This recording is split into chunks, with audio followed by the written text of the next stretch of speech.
Before there was light, before there were gods, there was only Ginnungagap, a chilling nothingness stretching into forever. To the north, a frozen wasteland, Niflheim. To the south, a blazing realm of chaos, Muspelheim. When frost kissed fire, creation itself was set in motion. From this chaos rose Ymir, the first giant, massive and terrifying father of all to come. But Ymir's end was betrayal. Odin and his brothers struck him down.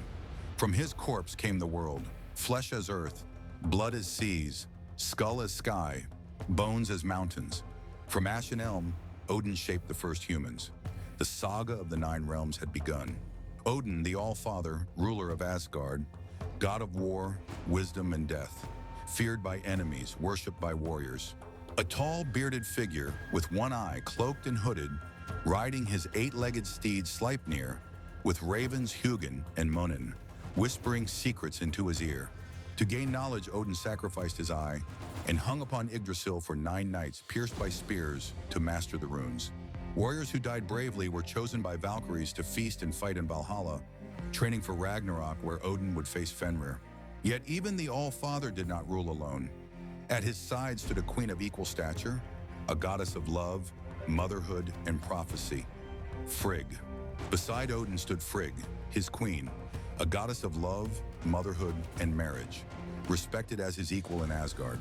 She dwelled in her own hall, Fensalir, the Marsh Halls, where secrets and whispers of fate surrounded her. Gifted with prophecy, Frigg foresaw her son Baldr's death. She begged all things in the 9 realms not to harm him, but one secret weakness remained. Loki discovered this flaw and twisted it to his cruel will, sealing Baldr's tragic fate, despite Frigg's desperate struggle. Yet where Frigg symbolized grief and love, another of Odin's children embodied raw strength, thunder in battle, the mighty Thor. Thor, son of Odin, protector of mankind, god of thunder and storms, wielding unmatched strength against giants. With his red beard, iron gloves, and the magic belt of strength, Thor's hammer Mjolnir could shatter mountains and strike fear into any foe. So revered was Mjolnir that it became the eternal symbol of Norse power. Though once Thor had to disguise himself as Freyja to reclaim it from the giants. Often depicted riding a chariot drawn by 2 colossal goats, Thor's storms shook sea and sky alike, echoing across Midgard. At Ragnarök, Thor slays the world serpent Jormungandr, but takes only 9 steps before the poison claims his life. Yet if Thor was thunder and raw might, another god represented peace, prosperity, and fertility, the radiant Freyr. Freyr, son of Njord, twin brother of Freyja, hailed as the god of peace, prosperity, and fertility, one of the most beloved in Scandinavia. His very name meant Lord, and kings of Sweden traced their line back to him, blending divine power with royal blood. Worship of Freyr brought prayers for bountiful harvests and virility, so much that his depictions often carried overt symbols of fertility. Freyr wielded a self-fighting sword and rode a golden boar, shining with divine light, symbols of unstoppable might. His greatest treasure was Skidbladnir, the ship that always caught the wind, vast enough for all the gods, yet foldable into a pouch. Where Freyr embodied peace and prosperity, his twin sister Freyja embodied beauty, desire, and the mysteries of magic. Freyja, daughter of Njord, twin sister of Freyr, goddess of beauty, desire, and magic, adored yet feared across the 9 realms. Half of the fallen warriors went not to Valhalla, but to Freyja's meadows of Folkvangr, where she ruled over the chosen dead. Known for her beauty and desire, Freyja was tied to gold and passion, craving both wealth and pleasure. Her treasures included the Brisingamen necklace, won through nights with dwarves, a feather cloak for flight, and a chariot drawn by 2 great cats. Yet where Freyja embodied beauty and desire, another figure lurked in shadows, deceiver, trickster, and bringer of chaos. Loki. Loki, son of giants yet blood brother to Odin, master of deception, shapeshifter, and bringer of chaos. He fathered monsters, Hel, the goddess of death, Fenrir, the wolf destined to kill Odin, and Jormungandr, the serpent that circles the world. His cruelest trick, deceiving Frigg into revealing Baldr's weakness, then guiding the blind god Hod to strike him with mistletoe. For this, Loki was bound beneath a serpent dripping venom. Only his wife Sigun's bowl shielded him from endless torment. But when Ragnarok arrives, Loki will break free, march with the giants, and face his final battle against Heimdall. Where Loki embodied lies and chaos, Heimdall embodied vigilance and light. The eternal watchman of Asgard. Heimdall, the shining guardian of Asgard, ever watchful upon his fortress, Himinbjorg, guarding the rainbow bridge Bifrost. With eyes that see for miles and ears that hear grass grow, he waits for Ragnarök, ready to sound the Gjallarhorn. Called the brightest of the gods, his teeth shone like gold, and his purity stood in contrast to Loki's deceit. At Ragnarök, Heimdall and Loki will face each other, mortal enemies destined to fall together. Yet beyond the vigilant watch of Heimdall, Asgard's light shone brightest in one god, the radiant Baldr. Baldr, son of Odin and Frigg, the god of light, purity, and summer's warmth, beloved by all in Asgard. Known as the most beautiful among the gods, he dwelled in Breidablik, the shining hall where no impurity could exist. Yet Baldr's mother foresaw his death. She made all beings swear not to harm him, except the mistletoe, a thought too small to matter. Loki discovered the secret and deceived the blind god Hod, guiding his hand to throw a sharpened mistletoe that struck Baldr dead. Hermod rode to Hel's realm, pleading for Baldr's return. But when one being refused to weep, the god of light remained in the underworld until Ragnarök, where Baldr's story was one of beauty and tragic loss. Another god embodied courage, sacrifice, and the law of battle. Tyr, one of the oldest Norse gods, embodied war, law, and justice, seeking not only battle but order within it. His very name meant God. And though other deities claimed war, Tyr stood for honor, treaties, and the sacred laws of combat.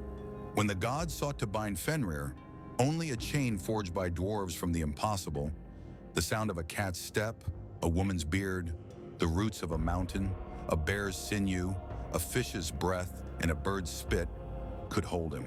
To prove their honesty, Fenrir demanded a god place a hand in his jaws. Tyr stepped forward, knowing the cost, and lost his right hand in an act of unmatched courage. Where Tyr's sacrifice upheld law and honor, another god ruled the seas, winds, and the fortunes of sailors. Njord, god of the sea and winds, bringer of safe voyages and bountiful catches, worshipped by every seafarer of the north. As a leader of the Vanir, he brought his children, Freyr and Freyja, to Asgard after the war, binding two divine clans together. Njord wed the giantess Skadi, yet their union soon broke. He longed for the sea while she longed for the mountains. Unlike many gods, Njord is fated to survive Ragnarök, enduring beyond the twilight of the gods. Yet if Njord ruled the seas and winds, another being ruled over the dead, a shadowy goddess named Hel. Hel, daughter of Loki, ruled the underworld where those who died of age or sickness found their final rest. Her realm was not only torment, while oathbreakers and killers faced venom and fire, others simply dwelled in eternal shadow. Hel herself was half living, half corpse. One side fair like a maiden, the other pale and bluish like a rotting body. Unlike others, she was not worshipped but feared. Her very name meant to cover, to conceal, the embodiment of death itself. And yet where Hel's realm silenced voices forever, another god gave them song. Bragi, the Skald of Asgard. Bragi, god of poetry and music, the Skald of Asgard, whose words carried the tales of gods and heroes through the ages. Known for wisdom and eloquence, Bragi was honored in Odin's hall, where his voice rose above all in song. Some say he was not born a god, but inspired by the 9th century Skald, Bragi Boddason, elevated into divinity by legend. Tales speak of his quarrels with Loki, who mocked his worth among the gods. Yet Bragi endured with poetry as his shield. Bragi's tongue was said to be carved with runes, a living testament to his devotion to poetry. And where Bragi sang of gods and heroes, another figure held the key to their eternal youth, his wife Idunn. Idunn, keeper of the golden apples of immortality, gave the gods their youth and strength. Her very name meant ever young, symbol of renewal, spring, and the eternal cycle of life. Yet Loki tricked her with promises of better fruit, luring her into the hands of a giantess in eagle's form. Without her apples, the gods began to wither. Age crept upon Asgard itself. Forced by the gods, Loki transformed into a falcon, rescued Idunn by turning her into a nut, and restored youth to Asgard. But if Idunn symbolized renewal and life, another goddess embodied winter's chill and mountain silence, Skadi. Skadi, daughter of the giant Thiazi, the goddess of winter, mountains, and skis, huntress of the frozen wilds. When her father was slain, she armed herself for vengeance, marching to Asgard in full armor. The gods offered her marriage as reparation and laughter as part of the bargain. Loki's cruel trick with a goat made it so. Skadi chose Njord, hoping for Baldr, but their lives soon split. He longed for the sea, she for the mountains. She remained in the mountains, skiing, hunting, and ruling over winter's silence. Yet while Skadi ruled the silence of winter, the gods themselves marched toward the end, the twilight of the gods, Ragnarok. At Ragnarok, gods and giants clashed in the final battle. Fenrir, Jormungandr, and Hel's legions brought ruin to all realms. Odin, Thor, Heimdall, Freyr, and Tyr fell. Even Loki perished in his fated duel. Yet not all perished. Thor's sons Magni and Modi survived, Odin's sons Vali and Vidar endured, Njord and Honir remained. Baldr and Hodr returned from the realm of the dead, heralding the dawn of a new age. Even two humans, Lif and Lifthrasir, emerged to repopulate the earth, ensuring life's survival. From the ashes of Ragnarok, a new world rose, and in it, the gods once more dwelled in their divine halls of Asgard. The Norse gods dwelled in Asgard, one of the 9 realms, their shining fortress above Midgard. The Vanir, tied to fertility and foresight, lived in Vanaheim, far from the halls of war. Humans lived in Midgard, giants in Jotunheim, and elves in Alfheim, each realm bound by destiny. All 9 realms were tied together by Yggdrasil, the great world tree at the center of creation. The Bifrost, the rainbow bridge, linked Asgard and Midgard, a shining path watched over by Heimdall. But how many gods and goddesses filled these realms? The sagas hint at dozens, perhaps more. How many gods did the Vikings truly worship? The sources, carvings, poems, and the Prose Edda rarely agree. Some say there were 66, while others suggest only a few dozen were truly revered. What is certain is that a select few, Odin, Thor, Freyja, and others, stood above the rest, shaping the myths we know today. But who were these gods? And what divided them into 2 great clans, the Aesir and the Vanir? Norse mythology speaks of 2 great clans of gods, the Aesir and the Vanir. The Aesir, warriors of Asgard, included Odin, Frigg, Thor, Loki, and Heimdall, gods of war and power. The Vanir, tied to fertility and foresight, counted Njord, Freyr, and Freyja among their ranks. At first, the 2 clans went to war, but neither could win, and so they made peace, exchanging hostages. Yet their legacy reached far beyond myth, even shaping the very names of the days we use today.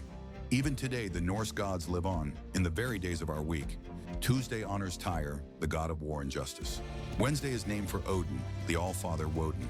Thursday thunders with Thor, the protector of mankind. Friday belongs to Frigg, or perhaps Freyja, goddesses of love and destiny. Saturday is the outlier from Saturn, but for the Norse it was Laugardagr, the day of washing. From gods of war and wisdom to names etched into our calendar, the Norse pantheon shaped not only myth, but time itself. And so, the tales of the Norse gods come to a close. Stories of creation and destruction, of love and betrayal, of sacrifice and destiny. The gods may have vanished with Ragnarok, but their myths still live in us. Whenever we speak their names, remember their deeds, or feel the thunder in the sky, the Norse gods are gone, yet never truly forgotten.